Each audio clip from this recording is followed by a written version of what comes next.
Hello guys, welcome back. ఈరోజు లెడ్జర్లో ఇంకొక problem ఎలా చేయాలో చూద్దాం, ఓకేనా? యాజ్ యూజువల్గా మన ఫస్ట్ స్టెప్ అనేది కంపెనీని క్రియేట్ చేయడం. కంపెనీని క్రియేట్ చేశాక గేట్వే ఆఫ్ టాలీలో మనం అకౌంటింగ్ ఇన్ఫర్మేషన్ని సెలెక్ట్ చేసుకోవాలి. అకౌంటింగ్ ఇన్ఫర్మేషన్లో లెడ్జర్ ఉంటుంది. లెడ్జర్లో మనకి టూ టైప్స్ ఉంటాయి, single ledger, multiple ledger. Present మనం చేస్తుంది మల్టిపుల్ లెడ్జర్. సో మల్టిపుల్ లెడ్జర్ని సెలెక్ట్ చేసుకోవాలి. దాంట్లో క్రియేటెడ్, డిస్ప్లే, ఆల్టర్ అని మనకు మూడు చూపిస్తాయి. దాంట్లో మనం సెలెక్ట్ చేసుకోవాల్సింది క్రియేట్ ఓపెన్ చేశాక మనకి గ్రూప్ గురించి అడుగుతుంది. అప్పుడు మనం ఆల్ ఐటమ్స్ అనేది సెలెక్ట్ చేసుకోవాలి. ప్రాబ్లమ్ని స్టార్ట్ చేసే ముందు ఈ వీడియోని కనుక మీరు లైక్ చేయకపోయి ఉంటే ఇప్పుడే వెళ్ళి లైక్ చేసుకోండి. అండ్ మీ ఫ్రెండ్స్కి షేర్ చేయడం మర్చిపోకండి. సబ్స్క్రైబ్ చేసుకొని పక్కనే ఉన్న బెల్ ఐకాన్ని కూడా యాక్టివేట్ చేసి పెట్టుకోండి. ఇంకా వీడియోని కంటిన్యూ చేద్దాం. ఈరోజు నేను మీకు టోటల్ 6 గ్రూప్స్ గురించి చెప్పబోతున్నాను. Current liabilities, loan liabilities, bank accounts, current assets, fixed assets, capital. ఈ 6 గురించి మనం నేర్చుకుందాం. సో మనకి ఫస్ట్ మనము కరెంట్ లయబిలిటీస్లో మనం తీసుకునేది bill payable, సన్రీ creditors, out standing salaries, ఇవి తీసుకుంటున్నాము. లోన్ లయబిలిటీలో డిబెంచర్స్, సెక్యూర్డ్ లోన్స్ తీసుకుంటున్నాము. బ్యాంక్ అకౌంట్లో బ్యాంకే తీసుకుంటున్నాము. కరెంట్ అసెట్స్ వచ్చేసి bill receivable, stock, send debtors, prepaid insurance, ఇవి తీసుకుంటున్నాము. నెక్స్ట్ ఫిక్స్డ్ అసెట్స్ వచ్చేసి బిల్డింగ్, ఫర్నిచర్, ప్లాంట్. క్యాపిటల్ వచ్చేసి క్యాపిటల్ తీసుకుంటున్నాము. అండ్ క్యాపిటల్లో మనము డెబిట్ చేసేదాన్ని డ్రాయింగ్స్ తీసుకుంటున్నాము.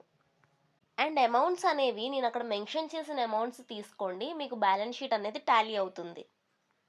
Bills payable, సన్రీ క్రెడిటార్స్ని, out standing శాలరీస్ని current liabilities ఎందుకు అంటారు అంటే అవి ప్రజెంట్ ఉన్న ఖర్చులు కంపెనీకి. మనం కంపెనీ సైడ్ నుంచి ఆలోచించాలి. అవి ప్రజెంట్ ఉన్న ఖర్చులు కాబట్టి కరెంట్ లయబిలిటీస్ అంటాము.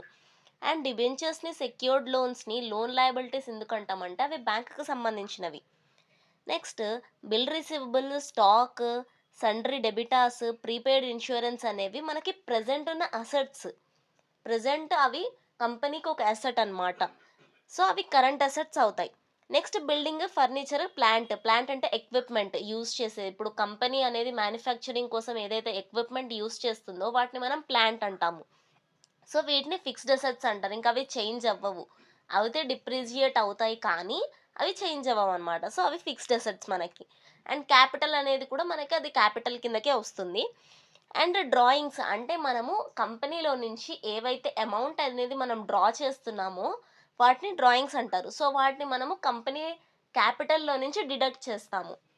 ఐ హోప్ మీకు ఇప్పటివరకు నేను చెప్పింది అర్థమైందని అనుకుంటున్నాను. మీరు డ్రాయింగ్స్ని ఎంటర్ చేసేటప్పుడు అమౌంట్ దగ్గర డిఆర్ అండ్ సిఆర్ చూపిస్తుంది కదా, అది డిఫాల్ట్గా మనకి సిఆర్ చూపిస్తుంది, అంటే క్రెడిట్ చూపిస్తుంది. కానీ మీరు దాన్ని చేంజ్ చేసుకోవాలి, డెబిట్గా చేంజ్ చేసుకోవాలి, డిఆర్గా చేంజ్ చేసుకోవాలన్నమాట.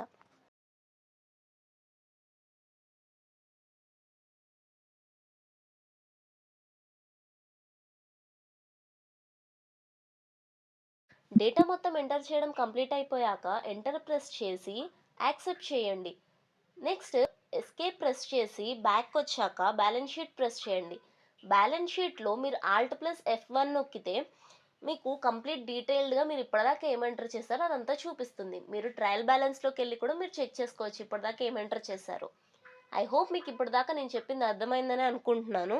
అండ్ నేను మీకు ఒక టాస్క్ ఇస్తున్నాను, ఒక ప్రాబ్లం ఇస్తాను. ఆ ప్రాబ్లం మీరు చేసి మీకు ఒకవేళ అది కరెక్ట్గా వచ్చే ఉంటే మీరు నాకు కామెంట్ చేయండి. అప్పుడు నాకు అర్థమవుతుంది మీరు ఎంతవరకు నేర్చుకుంటున్నారు అనేది.